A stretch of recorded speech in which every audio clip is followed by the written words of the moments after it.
Pisces friends, Happy New Year and welcome to January 2026, when surprise revelations could unlock your next big steps.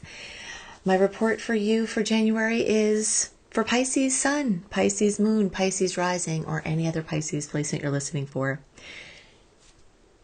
If you have a late degree Pisces placement, so birthdays like March 15th through the rest of the sign, or 23 degree Pisces placements and beyond that, I suggest you additionally listen to my Aries report, as your very late degree friends will benefit from both readings. Well, hello friends who already know me, welcome back. And for those of you who are new here, hi, I'm Annie Botticelli, astrologer, author, teacher. I'm so excited to not only tell you the kinds of energies that you will see at play in the new year, but also why. So you will hear the potentials and also learn a little bit of astrology in the process. As usual, I am going to go over some key dates. So if you have something to write with, you may want to jot these down. If you don't have something to write with, or you otherwise are just a visual learner, you can pick up that free sweet and salty star report at anniehelpsyou.com. I write that 1 month early for to give you so that you have it. And the sweet and salty dates are the nice aspects and the difficult aspects and what you can expect from them all in one place. Okay, so if you want more than I'm giving you in this report, you can jump over and grab your free star report for January at anniehelpsyou.com. Okay, so I'm kind of excited because there is a sort of natural way to divide the month that is super organized. We don't usually have it set up this way. So the first half of the month has the majority of the challenged or salty aspects. And the second half of the month has more of the sweet or very nice harmonious aspects. So we can discuss the month in the first half, in terms of the first half and the second half, with with some ease here. Of course, there are a couple of nuisance aspects at the end. There are a couple of nice aspects at the beginning, but just sort of as a general story here, we're going to be able to kind of divide the month in half, which is really organized, and I'm excited about that. Also important to know, two very important things that will be this huge influence on the whole month. The first is that we are out of the personal planet retrograde period of time. Personal planet retrogrades, Mercury, Venus, Mars, create a situation where we're moving inwards and backwards. Our next steps ahead of us are often murky, and we have to sort of deal with a lot of things in the present, in the past, that are coming up like squeaky wheels to be oiled, if you will. But we're not in that time. So as of December 17th and through February 12th, we have no personal planet retrogrades or their shadow periods, which means if you follow my tidal analogies, the tides are going out. So that means that anything big you do in this period of time, and certainly all month in January, extending a little before and after with these dates, will have a lot of oomph. So big decisions, big moves, job changes, launches, lifetime finally showing your work, engagements, weddings, big events, starting something really exciting that you want to have a longevity and oomph to it. There's so much good energy this month for that. Okay, so that mood is going to cover the entire month. And it's very important to note because there are a lot of action-oriented points. Capricorn energy, which is our biggest star of the zodiac this month, which we'll get more into that in a second, is really action-oriented, it's productivity-oriented, it's strategy-oriented, and it wants to accomplish things. It can give you great impetus to do amazing things that will not only affect you in the short term, but also the long term. And to get super disciplined, so those of you who are into New Year's resolutions or New Year's intentions, you will have a massive amount of focus and strength and the energy specifically of commitment to lay the groundwork for an amazing year. All right, so that's the first very important thing to know. The second thing is that in the second half of the month, we do start to move more into the Aquarius zone, which again, we'll talk more about that. It's more of a mental sort of energy and it lends itself more to conversations than action. It makes it a little bit harder to get that oomph, because you might be lost in the idea of it. So as the month progresses, we'll move into those Aquarius energies. And also as the month progresses, we get into eclipse season. This eclipse season begins in the middle of January, because 4 to 6, or it could even be a little sooner than that, but 4 to 6 weeks before the first eclipse, and the first eclipse in the next series is February 17th, a solar eclipse at 28 degrees of Aquarius. So 4 to 6 weeks before that point, which really does cover the whole month, but it does get hotter as the month progresses, we start to see actions and activity along the fronts of major trajectory shifts with long-term cycles at play. And what's something that's very important about these eclipses is that we have that one on February 17th, the solar eclipse 28 degrees of Aquarius, that will launch a new polarity of an Aquarius Leo storyline that will go from now until early 2028. So a very long influence. So some new themes are going to be coming up from that eclipse. We'll talk more about that in the February report, but I want to get it on your radar now that you might start seeing some really major life-changing news, information, things stirring, and also starting to feel that agitation, the glass is breaking. Like I always tell you around eclipse season, look out for that. That's often a good sign that's clearing your energy of chaos.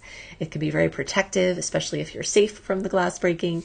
So, that is happening as the month progresses. Then on March 3rd, we've got the lunar eclipse at 12 degrees of Virgo, continuing the Pisces Virgo eclipse cycle that started at the end of 2024 and will go into 2027. All right, so there are two polarities at play. So that's just, again, this is like an overlying feature of the month to be aware of, because you will feel everything starting to brew, stories that had come up every 6 months since the end of 2024, coming back up to be reevaluated, and, those very life-changing occurrences happening. And of course, massive karma clearing, as we always talk about, and also the chance to jump timelines. I've explained this in previous videos. I'll just touch on it quickly here, that at eclipse time, I've always told you throughout many, many years that we have a chance to clear a massive amount of karma. So things that were holding us back, patterns that we've had for this lifetime, possibly even before, ancestrally or however, at eclipse time, there is this strange phenomenon of having them just clear up, and now that's not a problem anymore after being a problem for a long time. And I had explained that because gravity warps, a gravitational field warps around objects of mass. So that's why we have our, gravitational field around our planet, and why other planets have their gravitational fields. Time and space actually warp around those objects of mass. And when we have eclipses, so we have the lineup of the sun and the moon and the earth, these energetics act as larger mass, and the larger the mass, the more time and space bending. So there is actually a scientific phenomena that's going on here too, to explain why we can evaporate a difficult, very stodgy pattern sequence at these times. So this month you are building into that. So the good news is that if you've been dealing with something difficult, you're always having a fresh new chance for time and space to warp and do your focusing, your inner work, your intention setting, you're asking for help and resources to come to you in order to move forward on these big topics. And since everything's moving forward from the personal planet perspective, there's even more oomph behind trying to get things moving forward. So that's all very exciting. Okay, so I want to talk about some important things in the beginning of the month. I'm actually going to start right at the beginning with the full moon. The full moon, supermoon, January 3rd, 13 degrees of Cancer. Fullness, completion, fruition, drama. And it's a supermoon, so extra drama for better or worse. And it's a water moon, so extra effect on us from the perspective of being controlled by water I mean, us being mostly water and us being tidally affected by the moon, which we do know that this is true. So there's that intensity. So the whole first week of the month, really, first week of the year is really pulled into this dramatic experience with home and family. Drama doesn't have to be bad. You could have an amazing family experience or a trip or a healing. You could have your perfect home show up. You could have amazing news about a birth or a pregnancy or something related to your children. There are so many ways this can be a really positive thing, and add to the fact that this is in a water sign, which is in a trine energy for Pisces placements. Being a water sign, you have this beautiful sacred geometrical configuration that comes from when things happen in water signs, the other water signs besides your placement. So, this is just a really sweet spot where you may have these emotional breakthroughs around creativity or self-expression. And the reason for that is because this is happening in the 5th house for Pisces. The 5th house is that zest, that fire of creative force, that self-expression. You may have surges of desire for joy and play. This could be highly romantic. And remember, with Jupiter here, you are in your time 1 year every 12 years that expands your chance for finding your true love or expanding the true love you have. And this full moon is facilitating this. It's bringing things out into the open. It's elucidating things. You could have a creative project reach culmination or visibility. Visibility is a very big word this month.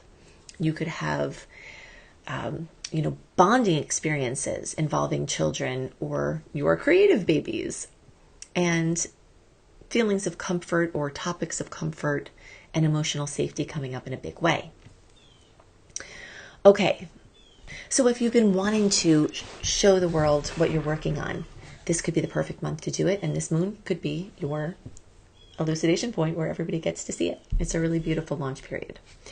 All right, so now let's talk about the other things I was saying with kind of the first half of the month. And it's not every day, but it is a general sort of experience that almost all of the salty aspects, the ones that are in a conflict, are happening in the first half of the month, okay? And this centers around oppositions with Jupiter. Okay, so we're going to get to that layer, but I want to build up. Everything in life is layers. Everything in astrology is layers. So let's talk about this building process.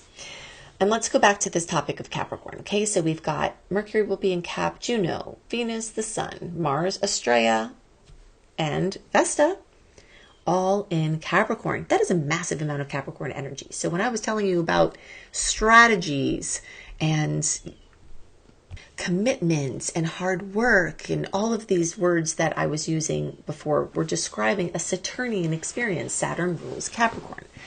So, this is like a very determined, very ambitious sort of energy, and one that moves to action.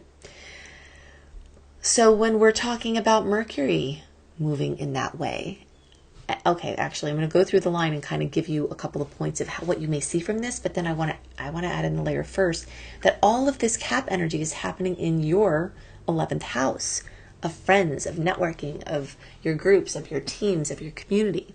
So when we apply the layers of Capricorn into the layers of the 11th house, which is ruled by Aquarius, you've got an amazing time for strategic networking. You've got serious conversations with allies or enemies or frenemies. You've got long-range planning with groups and organizations. You've got a discernment process going on with your friendship space and the desire to take action on and be more committed to staying in touch with your friends, to being, a more cohesive part of a group, creating a structured collaboration plan, mapping out the next 6 to 12 months or beyond with your social goals, social media goals, collective. This house here also rules the internet and internet-based projects. So making a strategy for your presence online and using your networking. This is a huge networking month. This would not be the month unless you feel intuitively inclined otherwise, through synchronicity or clear signs telling you otherwise. This would definitely not be the month to miss a networking meeting, whether it's online or in person, especially if you really feel like you need to be there, because the friends, the groups, the people in your network are going to have key important pieces for you at this time. And you may be using this Capricorn energy to refine your messages for your community or your online platforms. Juno here is corroborating this Capricorn story of commitments, commitment themes in friendship, questioning, discerning, testing. Capricorn energy can test things. You may be partnering for a shared mission. You may be evaluating who really belongs in your future with the future you that you're in the process of creating.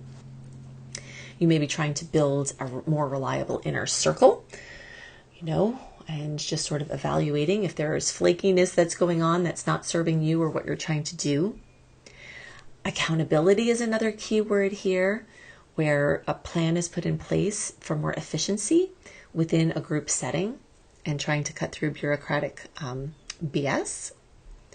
Venus here is going to help bring professional magnetism and also give the possibility for romance in this space if you're looking. If a friend wants to introduce you to somebody, there's a very good chance that those potentials are amplified from Venus moving through here. Or you could be working with your partner on these topics that I was talking about. Things having to do with your reputation and boosting alliances. Events that you go to that can help you in some way or be really fulfilling and make you feel part of something greater.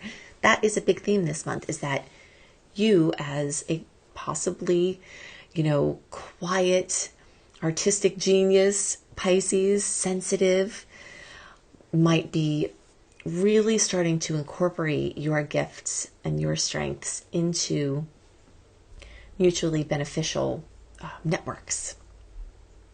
The sun is going to be here. That's where you shine. So leadership within these groups, the visibility thing that I was talking about before, an order of responsibility for creative projects, stepping into an authority role, outlining a roadmap for your personal goals. Now, something else to know about this house or field of experience that is lit up for you as a Pisces this month is that this is not just your shared goals with other people. It's those big dreams that you have. Not the dreams you have at night, but the dreams that you have for your life. Some of them might be so big that you maybe never even said them out loud. With a very, very full 11th house like this would be a time to really consider the possibility that some of these things could happen. That goes along with what I started out with, these surprise revelations that can unlock your next steps. And some of your next big steps may really involve other people or may be catalyzed by other people. All right, so you're updating your future identity. You are taking disciplined action towards long-held dreams. Mars is helping you with the action part. You're definitely tuning into how you feel in different social circumstances and seeing which things are draining you and which things are building you up and empowering you. This Mars here is also awesome for those launches, plus the direct personal planets that we talked about, and really going in kind of with a lot of discernment, with cutting out dead weight in your life, and not to minimize a person as dead weight, because people are more than that and they have value, but just kind of how you relate to different people. You may be asking these kind of questions. Estrella's here asking for integrity, trying to bring order to messy team dynamics, cleaning up your online space, cleaning up your internet protection or your email protection, cleaning up the free-for-all in your inbox for things you didn't sign up for. And back on that topic of revisiting a forgotten dream or just tuning into what that may be. Vesta here has a really strong devotion, a dedication, a mission. And bringing those missions into priority are going to be a very big part of fortifying your future and solidifying your social architecture, charging up your long-term dreams with discipline. Now, all of these things are going on. Now let's add in another layer where we've got all of these planets are going to oppose Some of them recently opposed, the rest of them are going to oppose Jupiter in that first part of the month, the first half or so of the month. So what does that look like? So it could look like this. Basically, as these Capricorn planets are pushing you towards the structure, towards the discipline, towards the long-term vision in your communities and your collaborations and your future plans, you are having this tension where you're feeling stretched between group responsibilities and personal emotional expression, between wanting to show up for others, but also craving deeper heart-centered fulfillment that may be in your more quiet space. Taking your creative gifts more seriously and being willing to let them shine and not just flow into the group for the sake of the group, but also have your individual talents and passions be recognized and expressed. There's this push and pull between the outward leadership and the inward emotional restoration. And the pressure to let joy be balanced with work as well. So that is going to be a strong theme in the first half of the month, is that push and pull as all of these planets then oppose Jupiter in this fifth house of your passions. Okay, so let's go into the next layer now. As the planets progress through Capricorn and get to the very late degrees, 26 degrees to 29 degrees, those are the three right at the end before they turn into Aquarius, they're going to all be making a 60-degree angle with Saturn and Neptune, which are conjunct back in Pisces. All right, so let's talk about this now, because this is another layer to all of this stuff that's going on in the 11th house. So we're not going to get free from this story of the 11th house at any point this month, but any challenges that you had to greet through the oppositions in the beginning of the month, as the month progresses in the second half, now all of this can turn to these opportunities, these sudden revelations that I was talking about before. So through the process of this beautiful aspect moving along, and also remembering that Saturn and Neptune are in your sign, and this can bring all of the things I'm about to list for all Pisces placements. And then there's a particular extra layer for those of you towards the end of the sign, close to the Aries time frame. So those of you who are like March 18th, 19th, 20th, 21st, 22nd, you may get some extra notable, obvious effects from this, but everybody in the Pisces spectrum has the potential for these goodies. So what may happen? You may have a clearer sense of identity within the groups. This soul searching, this push and pull may help you get more clear about this. You may get support from the communities that are validating who you're becoming. This is a very, very important time to find like-minded people who are supporting what you are trying to create, because it's not always easy to break out of an old matrix. But now is a time where you seek those people that are speaking your language so that you can do that. Your dreams, Neptune, are getting structure, Saturn, and this is creating momentum as we unite the tangible realm and the intuitive realm. We've got back to this increased visibility for your vision or healing work, okay? Because remember that, and I say remember, maybe you didn't know to begin with because I didn't mention it, is that those planets are in your first house. That's the house of Aries. That's the house of your identity. That's the house of what the world sees. So all of this is infusing confidence as it quietly is strengthening your internal space from the support that you're getting from these networks. Intuition is combining with action. Logic is combining with the ethereal. Personal boundaries are getting stronger and getting fortified. Let's say, for instance, you are making a decision to step away from doing certain things that aren't good for you, and you step into a group of people who understand that plight. You may have support there. Or if you're trying to actively do something and you gather in a group of people who are trying to do that same thing. Very, very strong energy here. So you can use your intuition to guide this strategic planning. You can present yourself more confidently within the groups. And by the way, these aspects are very, very strong January 17th through the 22nd, these sweet ones, but we'll give a few days before and after because, we're leading up to it. So January 14th through like the 25th is really a time of all of these aspects coming along and combining in this beautiful connection with Saturn and Neptune. There are so many of them because Venus is going to do it, the Sun's going to do it, Mars is going to do it, Vesta is going to do it, Mercury is going to do it.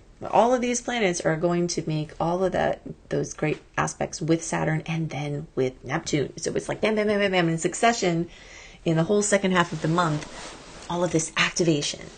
So it's really, really exciting. One more thing, not that we need any more representation in the 11th house here, but we do also have the new moon in Capricorn at 28 degrees on January 18th. So in the midst of this nice flow that I mentioned with those dates, you are also having this seed planting opportunity. So it makes those dates really amazing for launches, for something big, for news, for, big decisions, for contracts. It's a really, really, really very special time that you'll definitely want to mark your calendar. And if you are not somewhere where you can write down, go to AnnieHelpsYou.com. You can just go in a different window even right now and go pick up that written sweet and salty report for January. I always have it out a month early so that you have it for your planning purposes. If you want to understand what 2026 has in store for you in 2026 and beyond, go to Annie B. Clarity, Annie the letter B Clarity.com to pick up a personalized report for your birth info about what the outer planets are doing, the time frames, the exact dates, and what you can do with this, these long themes that we don't always get to talk about as much in astrology because they don't change very regularly. And if you want to learn astrology and you resonate with how I teach, check out my astrology certification course at beastropro.com. beastropro.com. I hope you have a wonderful start to your new year, and I'll see you next month. Bye for now.